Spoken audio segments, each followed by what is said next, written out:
छत्तीसगढ़ का सियासी माहौल इन दिनों गरमाया हुआ है। कांग्रेस और बीजेपी एक दूसरे के खिलाफ ताल ठोक के मैदान में खड़े हैं। बीजेपी ने हाल ही में बस्तर में चिंतन शिविर किया, जिसमें सरकार के खिलाफ रणनीति बनाने और 2023 में जीत हासिल करने पर चिंतन हुआ। लेकिन शिविर खत्म होते होते बीजेपी प्रभारी डी पुरंदेश्वरी के एक बयान ने तूल पकड़ लिया। कांग्रेस को बैठे बैठाए मुद्दा मिल गया, जिसे लपकने में कांग्रेस ने देरी भी नहीं की। दरअसल डी पुरंदेश्वरी ने थूकने की बात छत्तीसगढ़ के लोगों पे की है, इसको लोग समझ भी रहे हैं। और रमन सिंह जी की जिस छोटा आदमी टिप्पणी का जवाब छत्तीसगढ़ की जनता ने 2018 के चुनाव में दिया था, डी पुरंदेश्वरी की टिप्पणी का भी जवाब मिलेगा और उस जवाब की गूंज भाजपा को बहुत दिन तक सुनाई देगी। हालांकि बीजेपी कांग्रेस के इन तर्कों को खारिज कर रही है। बीजेपी का कहना है कि काठ की हांडी बार बार नहीं चढ़ती। पुरंदेश्वरी के बयान से बैकफुट पर आई बीजेपी ने फौरन ही धर्मांतरण का मुद्दा पकड़ लिया, जिसे वो कांग्रेस के खिलाफ प्रमुख हथियार के तौर पर इस्तेमाल कर रही है। देखिए, कांग्रेस सपना देखना बंद करे। एक बार काठ की हंडी चढ़ती है, एक बार जनता भुलावे में आकर कांग्रेस को 70 सीटें दे दी। अब तो भारतीय जनता पार्टी को जितनी सीटें मिली उतनी बचाने में कामयाब हो जाए तो मेरी चुनौती है। और धर्मांतरण के मुद्दे को लेकर के विधानसभा से लेकर के भाजपा ने इस मुद्दे को सरकार का ध्यान आकर्षित करने के लिए लगातार उठा रही है। प्रदेश कार्य समिति से लेकर के भारतीय जनता पार्टी के राज्यसभा सदस्य माननीय रामविचार नेताम जी ने भी लिखित में सरकार का ध्यान आकर्षित किया, लेकिन उसके बाद में भी इसने गंभीरता को नहीं लिया। इधर कांग्रेस बीजेपी के पुराने बयानों को कुरेद रही है तो मौजूदा बयानों पर भी नजर बनाए हुए है। तो बीजेपी इसकी काट भावनात्मक मुद्दों के जरिए खोज रही है, लेकिन ये सारे बयान और उनकी काट 2023 के लिए मुद्दे और प्लेटफॉर्म अभी से तैयार कर रहे हैं, जिस पर आने वाले वक्त में और भी सियासी घमासान देखने को मिल सकता है। अभिषेक शुक्ल, बंसल न्यूज, रायपुर। नमस्कार, स्वागत है आपका। मैं हूं अभिषेक शुक्ल। बयानों पर अब सियासत होने लगी है। जी हां, लगातार पहले बीजेपी असफलताएं गिनाती रही सरकार के, कांग्रेस बीजेपी के 15 सालों के विकास कार्यों की बात करती रही, लेकिन अचानक सियासत में टर्न हुआ है और अब बात बयानों की होने लगी है। ये टर्न तब से हुआ जब डी पुरंदेश्वरी ने कांग्रेस को लेकर, कांग्रेस सरकार को लेकर बयान दिया। उस बयान के बाद कांग्रेस ने कुछ पुराने बयानों को भी कुरेदना शुरू कर दिया और बात होने लगी बयानों की। बीजेपी ने कहा कि काठ की हांडी बार बार नहीं चढ़ती। बीजेपी धर्मांतरण के तौर पर एक नए मुद्दे को, नए बयान को उछालना चाहती है, बयानों को गरमाए रखना चाहती है। कांग्रेस पुराने के साथ साथ डी पुरंदेश्वरी के इस बयान के साथ कह रही है कि जनता जवाब देगी। तो क्या आज सबसे बड़ा मुद्दा बयान बन चुके हैं? चर्चा आज इसी पर होगी। खास मेहमान हमारे साथ हैं। हमारे साथ कांग्रेस से रमेश वर्ल्यानी जी हैं, बहुत स्वागत आपका। भाजपा से श्रीचंद सुंदरानी जी हैं, बहुत स्वागत आपका। वरिष्ठ पत्रकार रामावतार तिवारी जी हमारे साथ हैं, बहुत स्वागत। वर्ल्यानी जी, सवाल पहला आपसे, क्या बयान इस वक्त सबसे बड़े मुद्दा बना हुए हैं? क्योंकि जैसा आप लोगों ने कहा कि रमन सिंह ने छोटा आदमी कहा था, जनता ने 70 सीटें दे दी। अब डी पुरंदेश्वरी का बयान और माइलेज देगा आप लोगों को, जनता इसका जवाब देगी।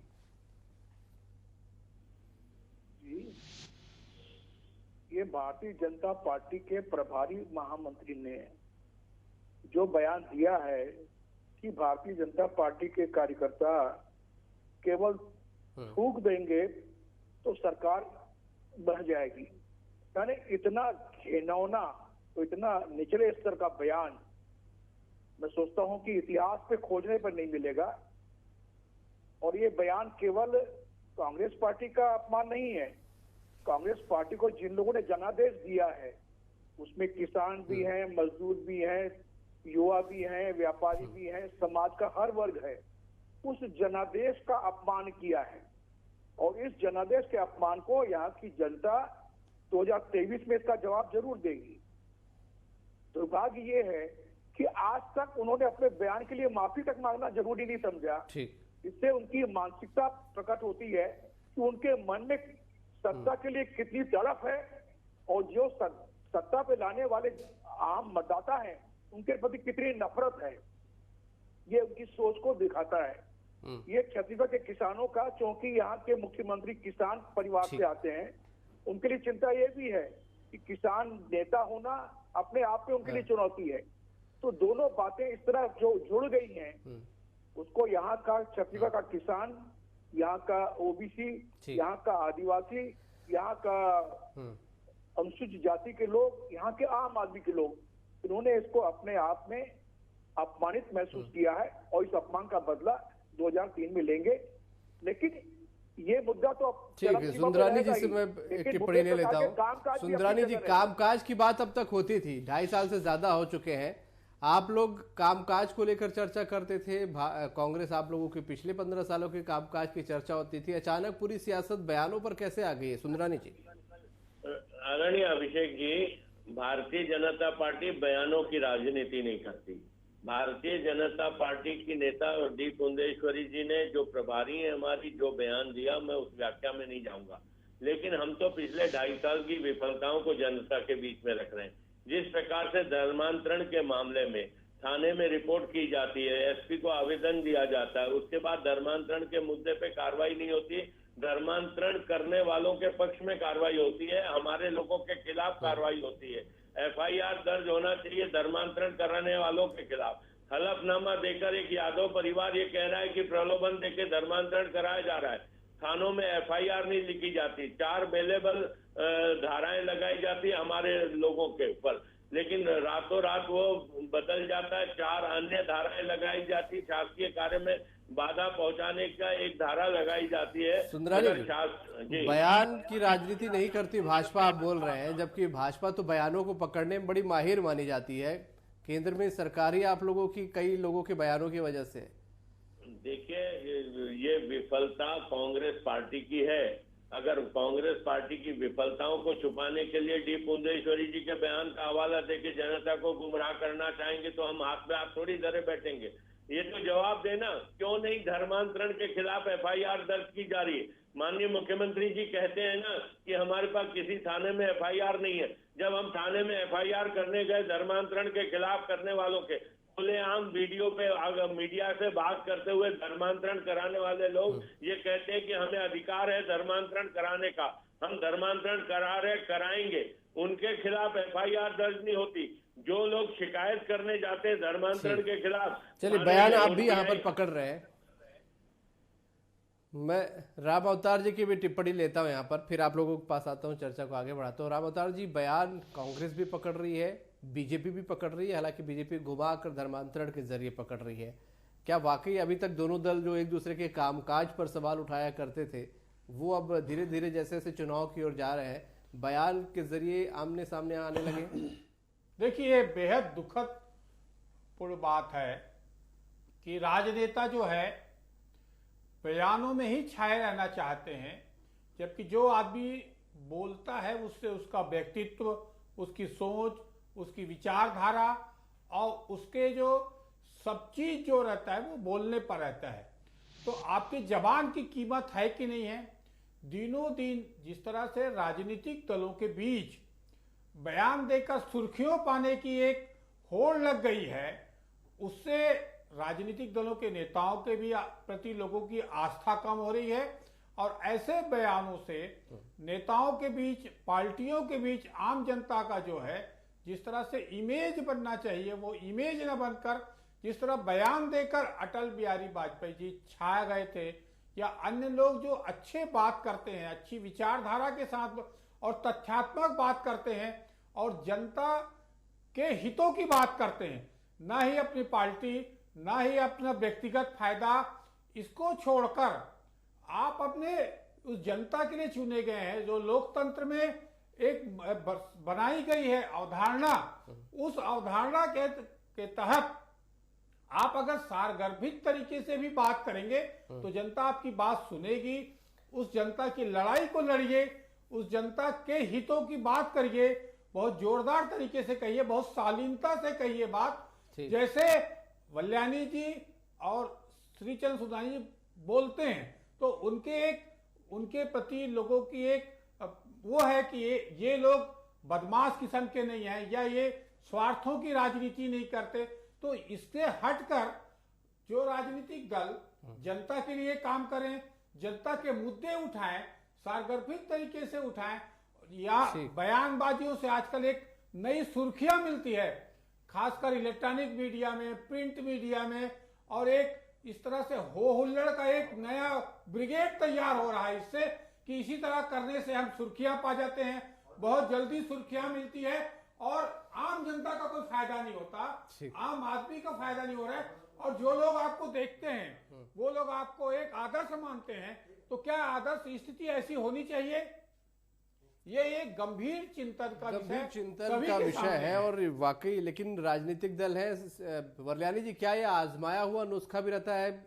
आप भी बहुत से चुनाव आप लोगों ने देखे हैं, आपने लड़े भी हैं, विधायक भी रहे, जैसे जैसे चुनाव का वक्त आता है जो विकास की बातें राजनीतिक दल सियासत में करते रहते हैं, जैसे कि यहाँ भी हो रही थी, वो धीरे धीरे कुछ विवादास्पद बयानों की ओर मुड़ने लगते हैं।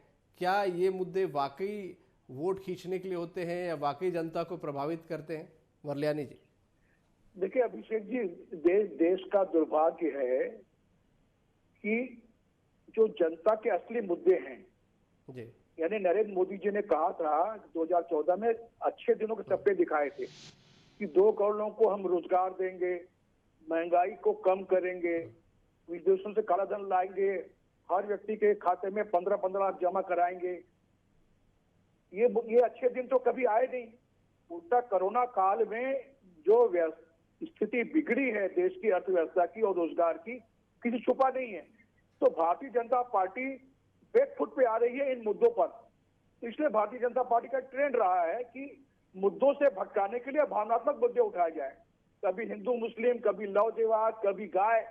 अभी छत्तीसगढ़ में धर्मांतरण उठा रहे हैं, तो किनको मालूम है कि भूपेश बघेल जी ने किसानों के लिए हित में काम किया, किसानों की आर्थिक स्थिति मजबूत की, गांव और खेत को मजबूत किया, वहां इनके लिए कुछ बचा नहीं है।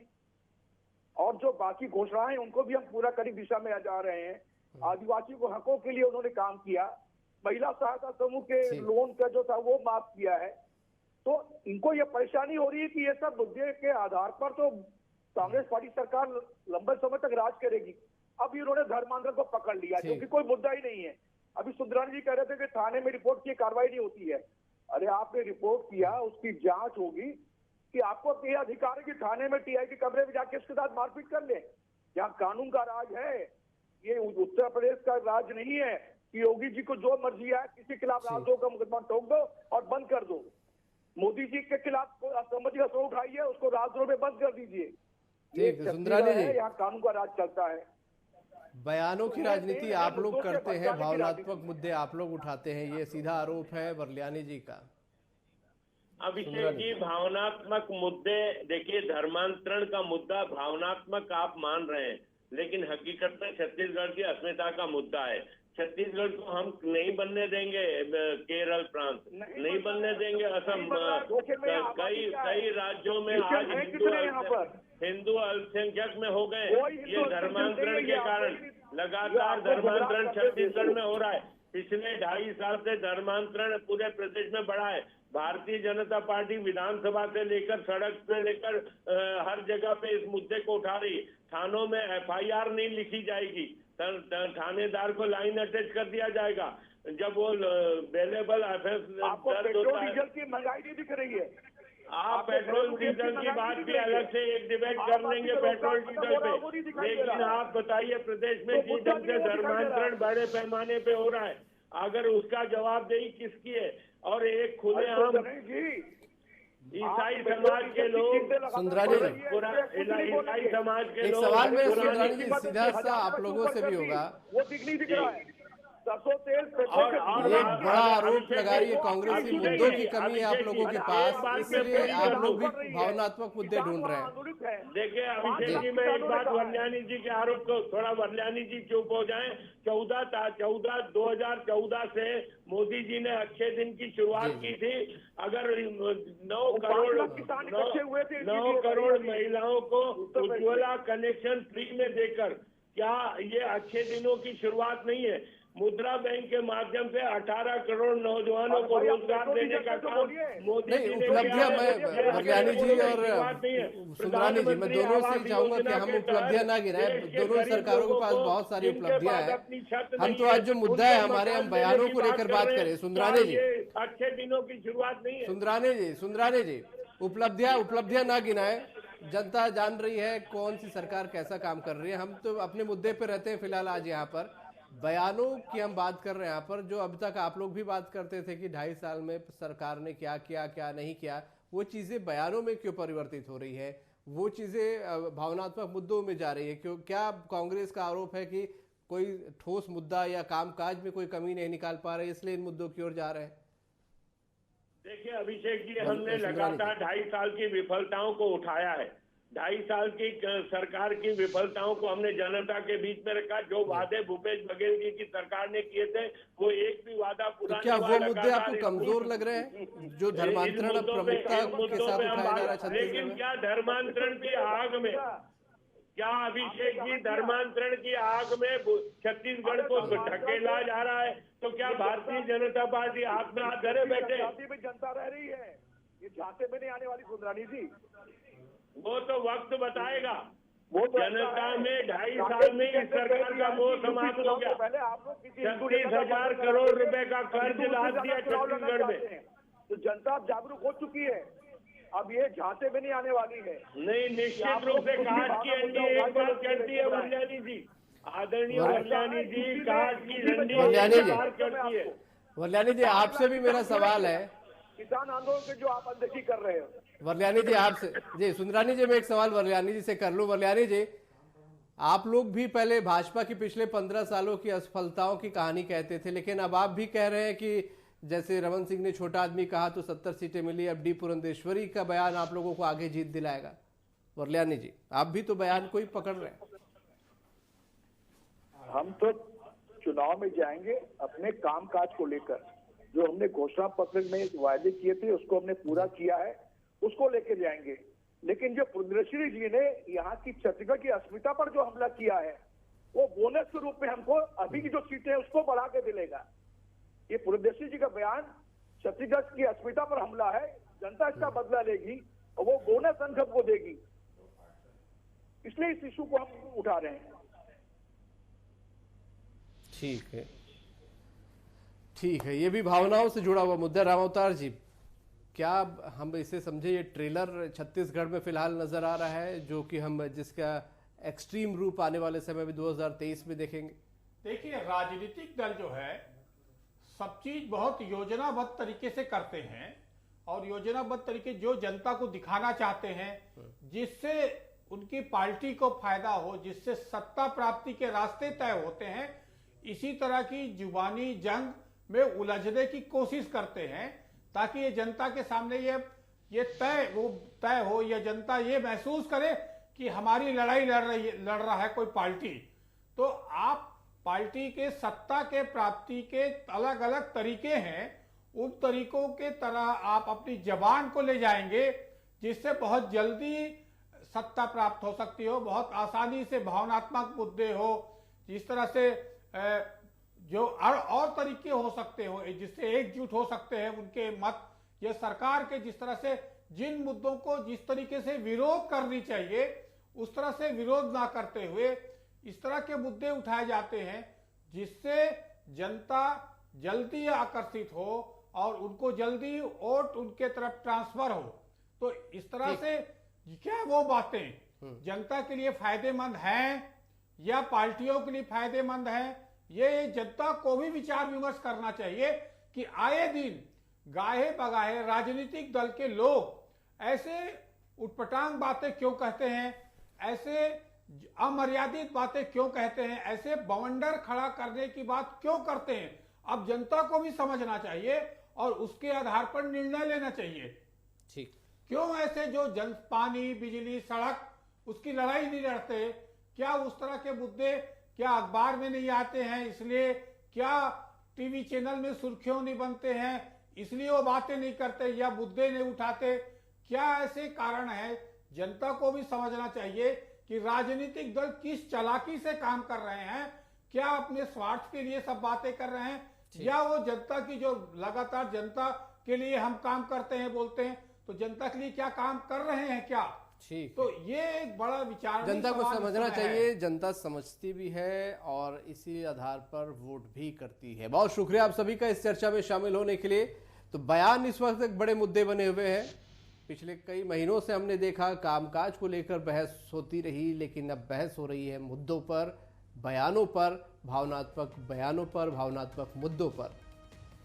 क्या वाकई ये सच है कि विकास के आधार पर वोट नहीं मिलते कहा जाता है, लेकिन जनता को ये तय करना होगा कि उसे विकास के आधार पर वोट करना है या बयानों और भावनात्मक मुद्दों के आधार पर। आज का मुद्दा में इतना ही।